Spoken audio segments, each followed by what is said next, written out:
Well, hello and happy Friday, everyone. Welcome to the Ron Henry Lawn Care Q&A. My name is Ron Henry, and I'm here to help answer your lawn care questions as best as I can. If you're new to the channel or new to the live stream, welcome. The way this works is pretty simple. You simply drop your questions down in the chat, and then I work through them in the order they come in. Sometimes I have the answers, sometimes I don't, but either way, we have a great time talking about lawn care. Let's see what we have in this show tonight. Well, let's see some of the usual suspects already here. We got Metro Retro in the house. What's going on, sir? Really appreciate you coming to hang out a little bit. And of course, Grace is in the house. Always someone that always supports the live streams. It's always great to see you around Grace. And of course, Daryl Tunstall, Mr. Golf Course Lawn Academy. And actually, I'm going to brag on Daryl a little bit. He's been someone that's been, he's one of the first people that signed up for the Academy, among the first anyway. And he's been doing everything. And this month, he had the honor of winning in his neighborhood Lawn of the Month, Yard of the Month. So it's pretty awesome. Yard's looking pretty good, Daryl. I gotta hand it to you. Great job, sir. Really, it's good to see the neighborhood is recognizing all your hard work. So again, thanks for sharing the picture with me. And even though you didn't ask me to, I had to brag on you a little bit in the show. So what we got in the house tonight? We got the Lawn Master. There goes the neighborhood. Lawn Master's here. Has arrived. Up New York Lawn is in the house. LG, what's going on, LG? Michael and the Grand Nagus. Ahoy, y'all. I think it's the first time I've seen you in the live stream, sir, but welcome. Good to see you. Good to have you around. All right, so the first question we have for this evening is from Up New York Lawn. It's an interesting one. He says, Ron, quick question about DIY irrigation. I know it's supposed to be PVC or flex pipe, but wouldn't heavy-duty hose do also well buried underground? If not, why? So that's a good question. So the way I've always seen like the hose being used for irrigation is when people are doing it above ground, so kind of like the more temporary insulation, the more temporary irrigation installations. As far as why it's not used more underground, that's a good question. I mean, if the just things that come to mind. I'm not an irrigation professional, but just thinking about it, like the flexible hose, I would imagine over time could become brittle. And if you had to repair it, there could be some challenges with that. But I could see how perhaps in colder climates, a flexible hose type material might work better, because with freezing, I'm not sure, PVC doesn't do as well with freezing as like a flexible medium would do. So short answer is I'm not really sure on that one, but I mean, I also don't know if from a cost standpoint, if flexible hose is as economical as PVC is. So it's a good question. It's a good question for me. I'll have to run that one by Austin Mayfield at Irrigation. I'll have to get back to you as to why on that. I did ask him about flex pipe when he was repairing the front lawn, and I asked him why you just use flex pipe everywhere. And two answers that he gave me were the diameter that it's usually available in isn't large enough to be like a carrier for a big irrigation system if you have a lot of zones, and then also cost. Even though it's flexible pipe, it's more, or that little flexible, or they call it funny pipe, it's more expensive per foot than PVC is. So I believe that's what he told me. But I'll confirm with him. I'll chat with him this week, and then next week I'll be able to come back to you with a better answer on that one, because I've not had that one before. But it's an interesting question as to why. All right. So let's see who else we got here. Dalvin Larry's in the house. What's going on, Dalvin? Always nice to see you in the live stream. Mr. Chris Balducci is in the house. What's going on, Chris? Hope all is well. Papa Mo's low. And Mazama Blue has a question, or like more of a comment. He says, "Hey, guess what came in the mail today?" I'm guessing that somebody got their TurfPlex from winning last week. For those of you guys that don't know, last week we announced the winners, but 2 weeks ago we did a giveaway.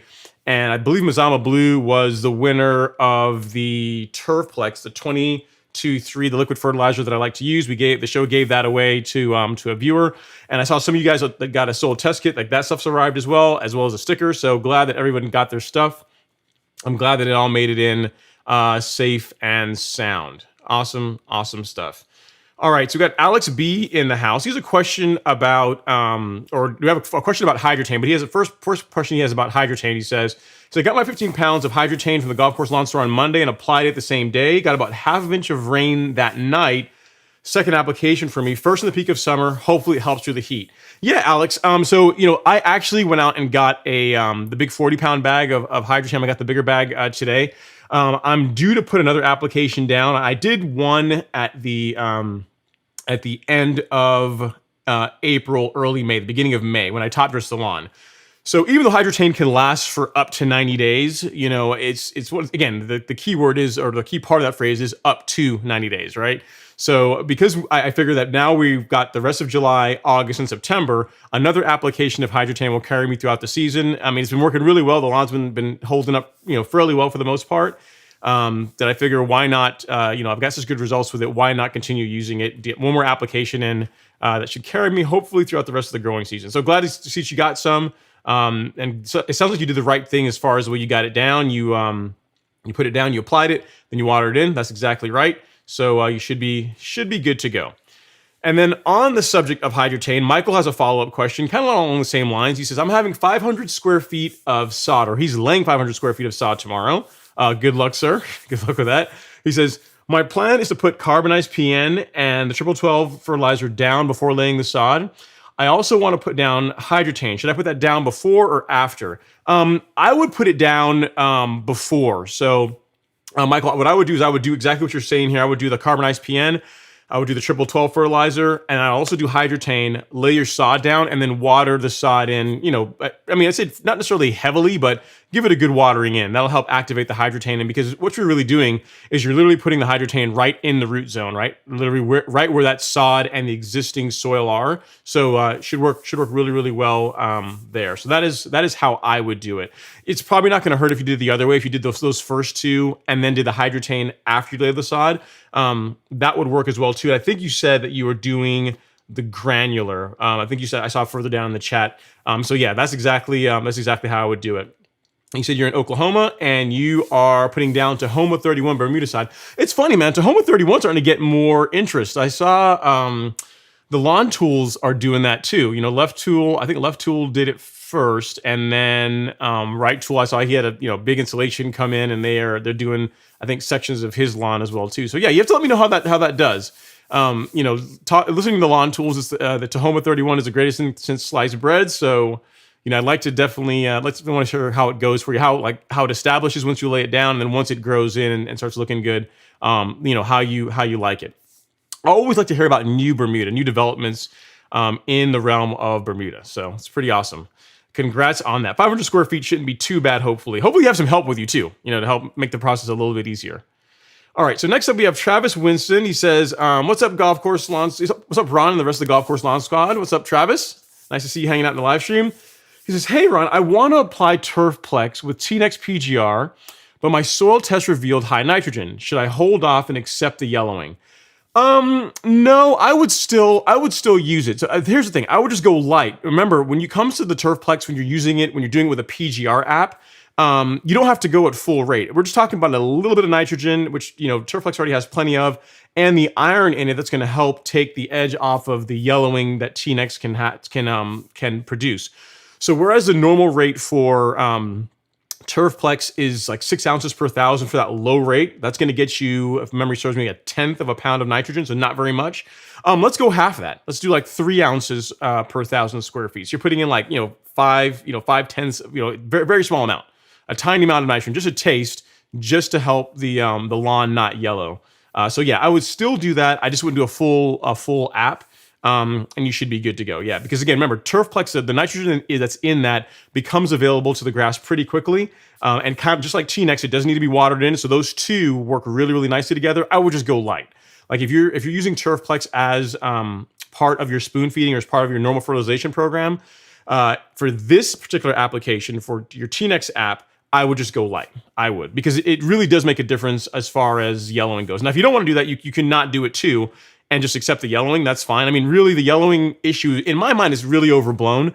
It's at worst, it's like a week-long problem. So you apply T-Nex, say, on a Monday. By Wednesday, Thursday, you're going to start seeing the lawn getting a little bit hazy.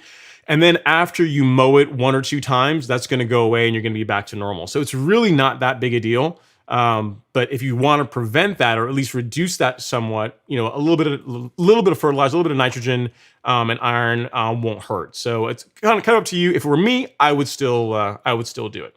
So hopefully that helps. And let me know how it works out. And of course, always thank you for being part of the live stream. I really, really do appreciate it. All right. So Dalvin Larry has a question here. He says, what is the difference between verticutting and scarification? The blades look similar, And particularly, why is it recommended for celebration Bermuda? Asking for a friend. That's the classic. Asking for a friend. Is your friend's name Dalvin? By any chance, Dalvin?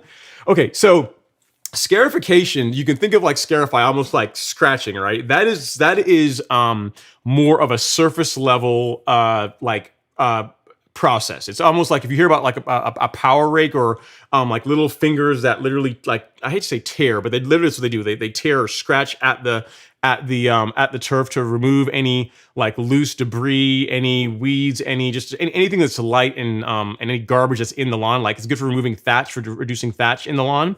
So scarification is more of a surface level type activity. And again, it depends on how you set it up, right? I mean, if you set them too deep, I mean, it's still not like verticutting, but you're going a little bit past what a scarifier is designed to do. Scarifiers are designed to scratch the surface, to remove debris from the surface, but to reduce thatch in your lawn. Verticutting, if you've ever seen a groomer on a reel mower, almost like vertical blades that would replace, or that run in front of the reel. A verticutter is set to run slightly beneath the surface. So whereas like a scarifier above the surface, a groomer also above the surface but gets a little bit lower. A verticutter is designed to literally do exactly that, like vertically cut into the turf. And it's if you want to to thin out the turf a little bit, it can help with that. For grasses like creeping grasses or grasses that have runners like Bermuda, when you verticut them, you essentially, wherever the runners are, they can tack down and help produce fresh spreading or new lateral movement. So I've only verticut my Bermuda lawn one time. I've scarified it one time. So I'm not someone that I would say I'm necessarily an expert or someone to say that can say I've seen a ton of benefit from it, because I haven't done it enough to really get the benefits of the process. I know if you talk to some of the guys like Sunny Bermuda, or some of the guys that have the outlet reel mowers that do that stuff monthly, like guys that are doing it all the time, they swear by it, right? And if you look at a lot of the lawns over in the UK, they like scarification is a huge part of what they do, right? They do that all the time. Like, there's a YouTuber I follow, garden lawn care guy, I think, and he's always got scarifying his lawn. So the difference between the two is verticutting, to answer your question, verticutting is a beneath the surface type activity, and scarifying is more above or at the surface. And the net result is that scarifying is something you'd want to do more frequently than verticutting. Verticutting is a lot more aggressive, and scarifying, when done properly, the idea behind it is to reduce thatch and to keep trash out of the from building up in the lawn. So hopefully that helps. Again, I guess I've told you I've only done both of them only one time, and I mean, they didn't hurt anything, but I didn't do it often enough to where I saw a huge amount of benefit from it. So hopefully that helps. Let's see. Yeah. So Michael says he's got granular Hydrotain. No problem, Michael. Hopefully that helps answer your question. I would do the Hydrotain prior to the sod going down. Okay, so Diamond Shotties is in the house. Let's see what else we got here. We got Diamond Shotties. What's going on, Mr. LSU fan? I'm not gonna mess you this week. Last week I always say you're a Georgia Bulldogs fan because LSU always seems to get our number for whatever reason. So I always gotta give the LSU fans some grief.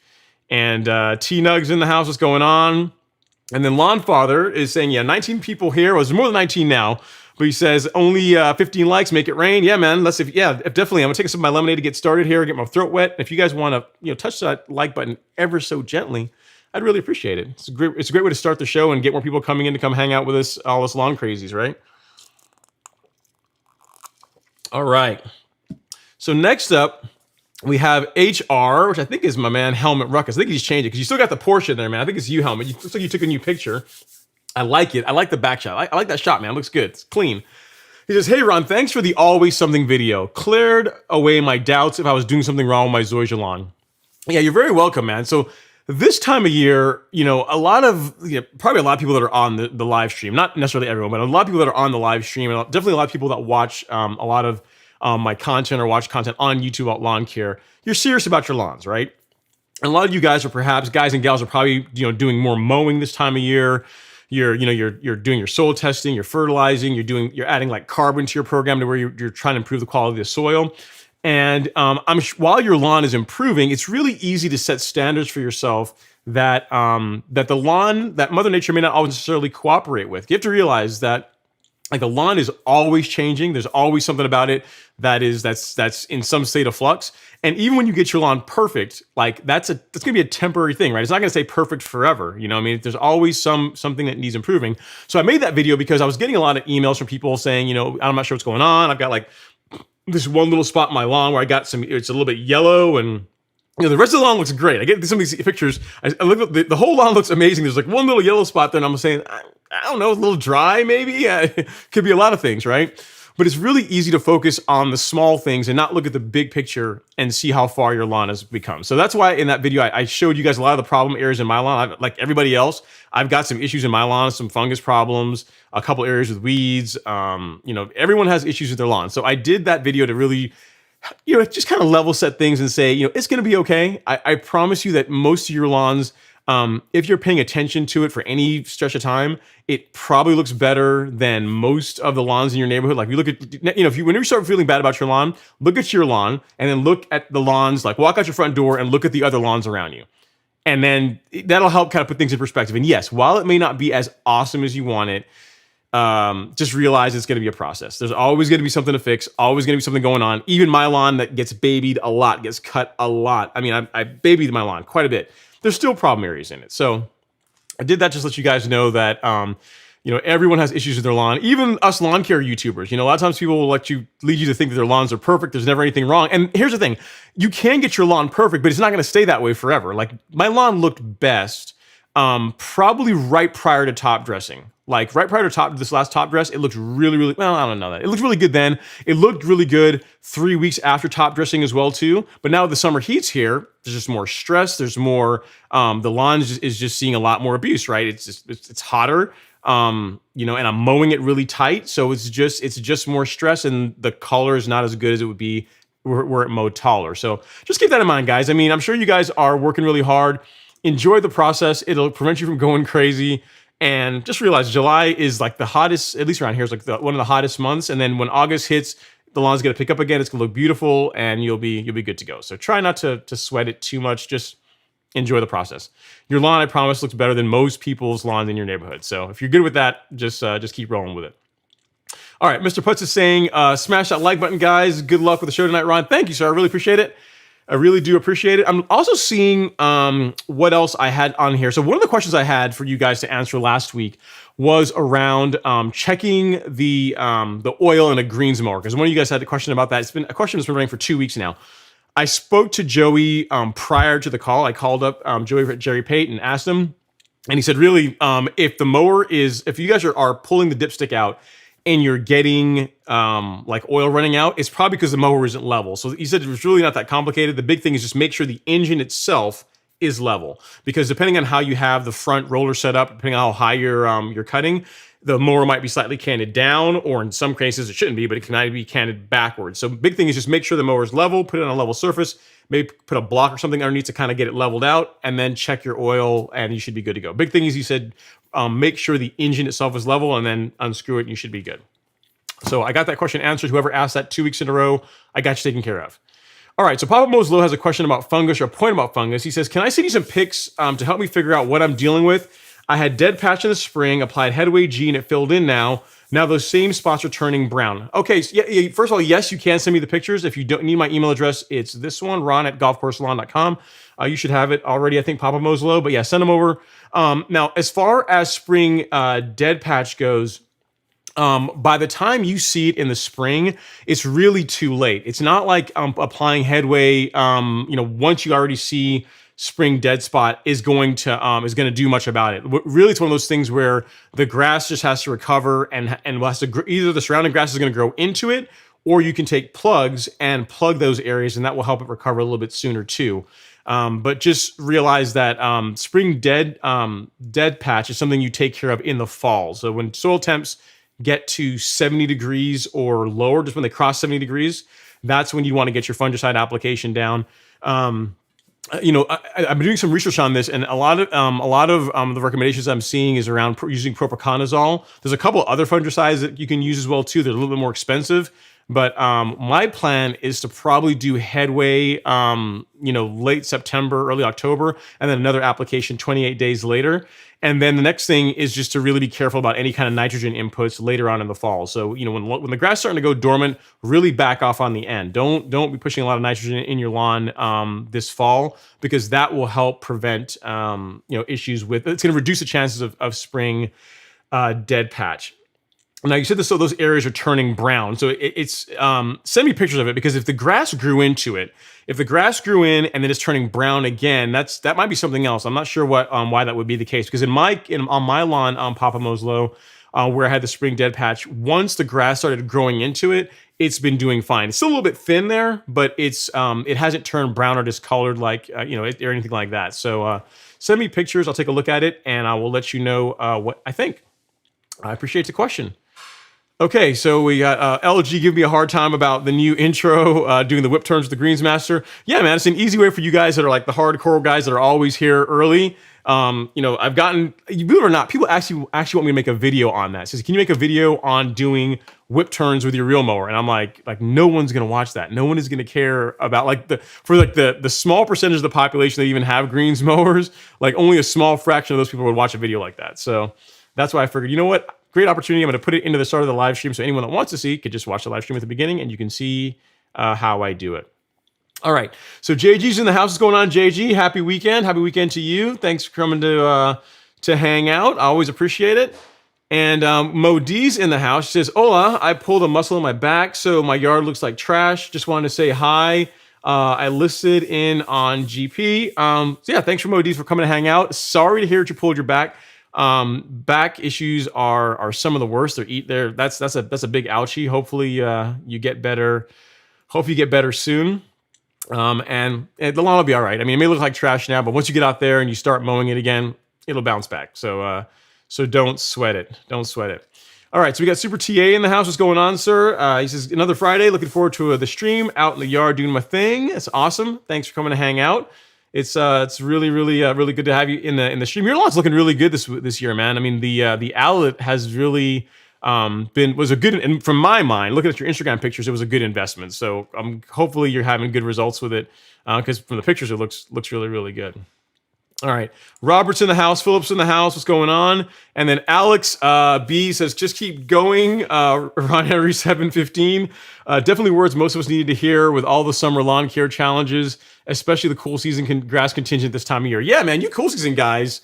This is a rough time of year for you. Like it's funny with cool season grass, right? There's so many different there's so many different variants of like rye and of KBG, and some of them handle heat so much better than others. It's interesting to watch. Some people's lawns are like they're completely falling off in the summer heat, and other lawns are doing better. They're not looking as good as they do in the spring and the fall, but they're still holding their own as far as not going completely dormant in the summer. But yeah, man, I think it was a good message. Everyone needed to hear it, that it's going to be okay. That it stinks to see your grass turning brown or to have issues, but it's all part of it, man. All part of it. All part of it. All right, so 2 shots of vodka. And saying, what's going on, Ron? Something, what's new? You're putting down something heavy now. What's something you're putting down heavy now? Okay, so what I'm going to be doing this weekend, I can tell you guys, is the Essential G is going to be going down this weekend. So my granular carbon is going down, and then Hydrotain is also going down this weekend. So those 2 things are going to be happening. We're supposed to get rain. The forecast says like some mild thunderstorms. I mean, I don't know why they even say mild thunderstorms. Kind of an oxymoron, right? But we're supposed to be getting some kind of heavy rain showers this weekend in Georgia. If that tends to be the case, then we're going to be good to go, right? I'll getting down some Hydrotain and also getting down some granular carbon, some compost. That organic method for feeding the lawn is a good idea. So that's what I'm going to be doing this weekend. So yeah, if you're looking for something to do, that would be good as well. Like get some Hydrotain down, get some granular carbon down. Those would be great options, great ideas. All right, so we got DW Davis. He says, greetings from the Shawnee National Forest. Now, I'm going to have to look that up. I do not know where the Shawnee National Forest is. You have to let me know where in the country that is, DW Davis. But thanks for coming to hang out. I appreciate you. And then Lovia Apaku is saying hi. Welcome, Lovia. I think you're new to the live stream. I've never seen that name before, but welcome if you're new to the show. Always nice to see new visitors. All right, so we got a question now from Brett Bostrom. Question about top dressing, a subject that is both near and dear to my heart, and a subject that I also like just caused me tons and tons of pain. So Brett's question is: can I level my lawn? Can I level with sand if my lawn is really bumpy? He says really bumpy, or should I try topsoil first? So how bumpy is really bumpy, Brett? What I would do, the first time around, the first time I would do like a mixture. I would do like a 70-30 mix, some sand, some topsoil. Here's the thing, you can do topsoil, but really what you're doing then is you're really improving the quality of the soil. You're really improving the quality of the underlying soil. You're helping to feed it. You're not really doing a ton of leveling, not leveling that's going to stick around anyway, right? So if you level your lawn with just 100% like compost or topsoil, yes, you can smooth out uneven areas, but it's not going to last. So for the rest of the season, it'll probably look okay. But over the course of the next 18 months or so, it's going to slowly. It's not going to go all the way back to the way it was before, but it's not going to hold the leveling job like like sand will. So the best way I've heard it said was from the people from Soil 3, where they said, you use soil to feed and use sand for structure. So if your goal is to smooth out uneven areas of the lawn, you are going to want to incorporate some sand. And so what I would do is to do both, like feed the soil and also add a little bit of some sand as well to get some of that structure. So my recommendation would be a 70-30 mix. You said really bumpy. I don't know how really bumpy is. I haven't seen the pictures of your lawn to be able to say. But what I will tell you is, regardless of how bumpy your lawn is, don't go at it all in one go. Don't try and get the lawn completely pool table flat the first time around, especially if by your own admission. There's some challenges there, right? Because we don't want to be out there burying the grass super heavy. I mean, if you have Bermuda, you can do that and get away with it. But as far as minimizing chances of runoff, or of like the sand moving around and running off, like where you put it down, if you were to get a heavy rain, going a little bit lighter on your top dressing helps prevent that. So I've got lots of videos on top dressing. If you go to YouTube, just go like Ron Henry top dressing. I did a video a late April, early May on top dressing. It's gonna have a thumbnail that says like ultimate top dressing guide. Look at that video and you'll be able to see in there how heavy I went on my top dressing, and you'll see that in most cases, there's a few cases where there's a very little grass sticking through, but in most places, you can still see a little bit of grass blades exposed, and certainly when you water it, you're definitely going to see grass exposed. So that would be my recommendation. Do a 70-30 mix, and then we're in mid-July, so you could do a 70-30 mix now, and if you really want to go through and do some spot leveling, you can still do that up until mid-August or so. So even though you do like one major top dressing job, you can still come back and hit up some lower areas or some problem areas with just some spot top dressing. That's what I would do, and I think that's going to help you get the best possible result without you can improve your lawn without trying to bite off too much in the first time around. All right, great question. All right, so the Lawn Father is chiming in. He says PVC and poly is used for ease of repair. So there you go. You have someone chiming in as to why, and that makes sense to me. Like PVC, I've seen like unfortunately 2 parts of my lawn have been dug up in the course of like 30 days, and those slip fittings are like magic, man. Once they're able to clean up and get enough space around it, it's really cool how they can get a really really strong repair with PVC using that. So I could see what you're saying there, Lawn Father. All right, so James Bruns is in the house from NC. What's going on? Nice to see you here. And let's see. LG's saying Papa Mo's low. Your TurfPlex is on the way, so that's good. Getting some TurfPlex out to you. It's very generous of you, LG. Very nice to you to send some out. And let's see. And then T-Nug is, I guess, someone else that knows a little bit more about irrigation, saying that we're talking about why you would use PVC versus like flex piping. And he's saying you would have to run pressure regulators to keep it from busting and flattening as well. So yeah, so PVC is probably just a little bit more robust, as far as just a little more hardy as far as like pressure spikes and variances. The only negative to PVC that I can see is if you get a lot of winter, like a lot of hard freezes, and you don't winterize your system, like you don't make sure you get a lot of the water out of it. Like I could see PVC could be an issue there where it's more likely to crack, whereas like a flexible pipe might give a bit, but there are other challenges there as well. Okay, the Spees 99 has a question about fungus problems. I think it's a fungus problem. He says, natural or safe spray to rid dollar spots.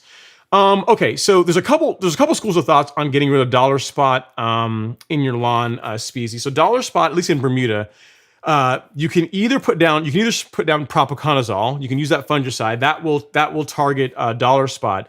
But what a lot of people will also do is if you put some nitrogen down, like you just literally like add nitrogen to your lawn, the grass will grow through it. So so dollar spot is one of the few funguses where nitrogen is actually good. It actually helps the problem. Whereas something like brown patch or large patch, like too much nitrogen can cause issues, right? So if you're looking for something that will help with it, like propiconazole is what I would recommend.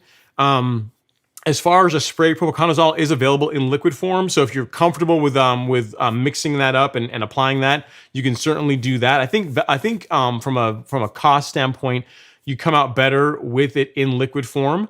But if you want ease of use, then I would say go with something like Headway G. That has azoxystrobin, which is really not really designed to target dollar spot, but it does have propiconazole in it. So Headway G has 2 active ingredients, like I said, azoxystrobin and propiconazole. And if you want to go the fungicide route for taking care of the dollar spot, that's an option. Alternatively, again, you can just put down some nitrogen in the lawn, and that will help it too.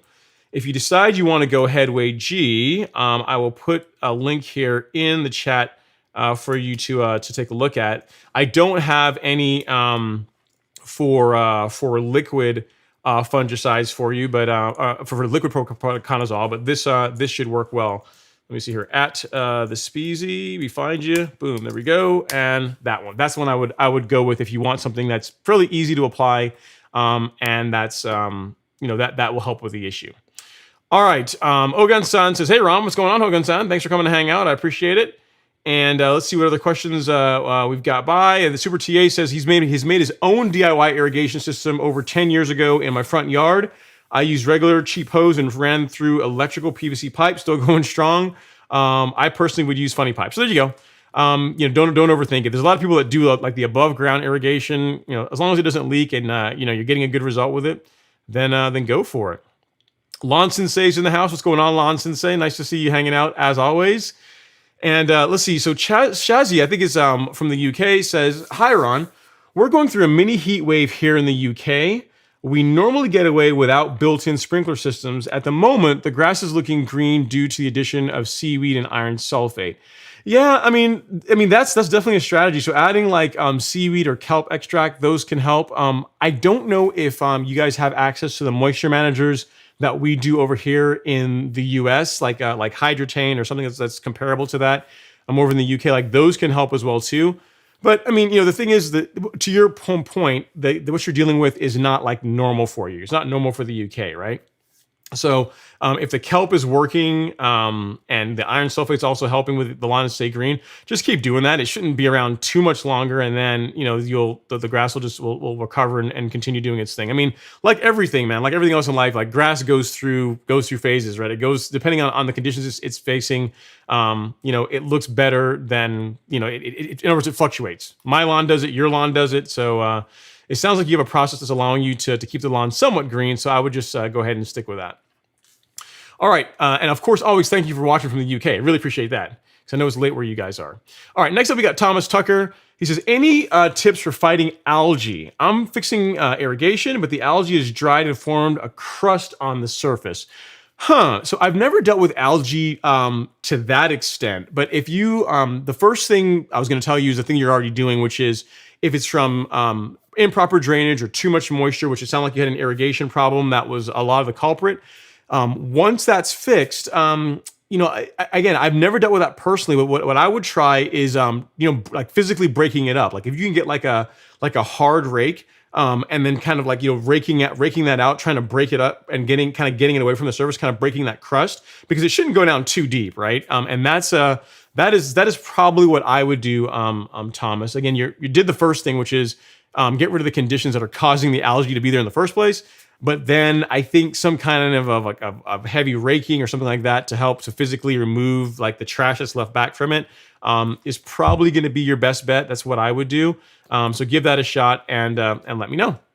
Hopefully that helps. Sorry you're dealing with the algae, but also happy that you're getting past it.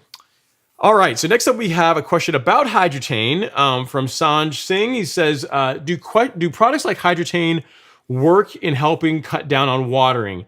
If so, have you tried any similar products and which would you recommend? So yes to both questions, Sanj. So the way Hydrotain works, and the easiest way to describe it is because they don't go into exactly a lot of the obviously I guess their chemistry they use behind it or exactly how it's put together because that's their secret sauce. But the idea behind Hydrotain is it behaves like a moisture magnet. So like kind of like how a magnet attracts iron or metal to it.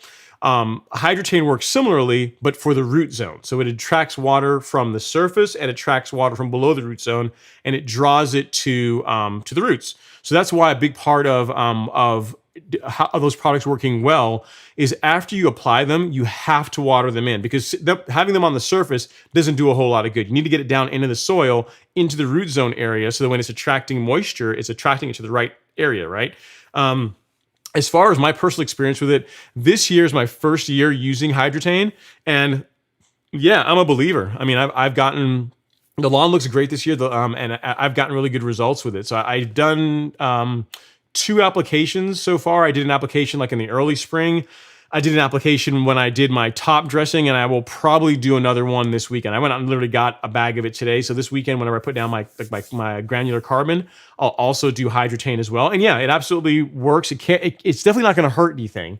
Now, as far as their claim of it cutting water and watering in half by 50%, and again, it's difficult to know exactly how you would calculate that because if you're getting any kind of rain, like that's going to help. But as far as it reducing the amount of water you need to put on your lawn, yes, that is definitely a thing. Like I've not had anyone as yet anyway that has bought Hydrotain and that has has emailed me saying, yeah, I put that stuff down and my lawn actually looks worse from it. So I've not had that email as yet. Might happen one day, but it hasn't happened as yet.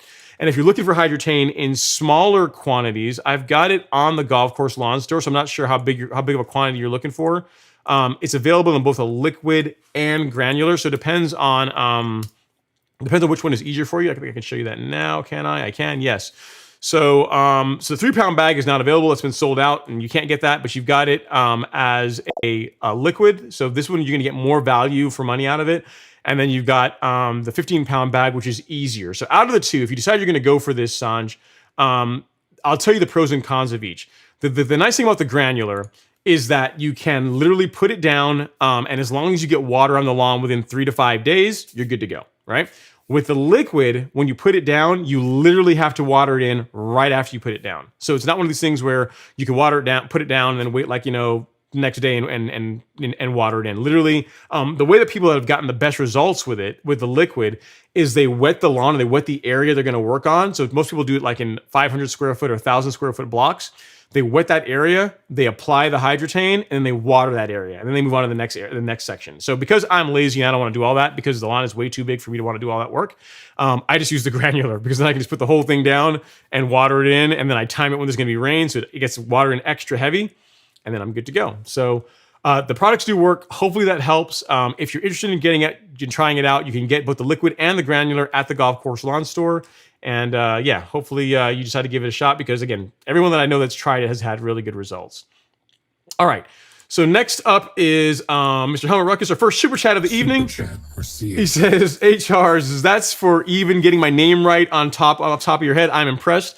Yeah, it's really important, man. It's important to try. I mean, I don't always get it right, but I try to remember people's names as much as I can. And you've been a regular, man. You've been around for a while. You may not realize it, Helmut, but you're one of the diehards. And the thing is, the Porsche that's in your thumbnail or in your avatar, you're one of the few people that actually does that. So the association is when I see a Porsche in an avatar or profile picture, it associated with you. So when I saw HR, I'm like, he changed his name. So.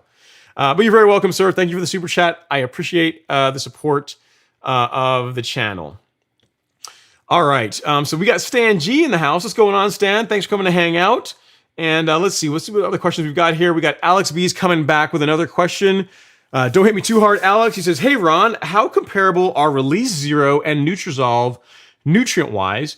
Which one would you recommend more with Bloomplex for an ambitious autumn seeding project?" So what he's talking about, okay, so Alex, they are, even though they're liquids, that's pretty much the only thing they have in common. They're completely different products.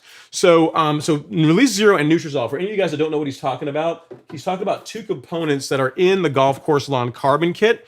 So Release Zero, what this guy is 10% micronized carbon. So you can think of this as almost like a catalyst or a carrier for anything that you're putting down on the lawn. This, I mean, there's tons of benefits of applying this to your lawn and soil just by itself.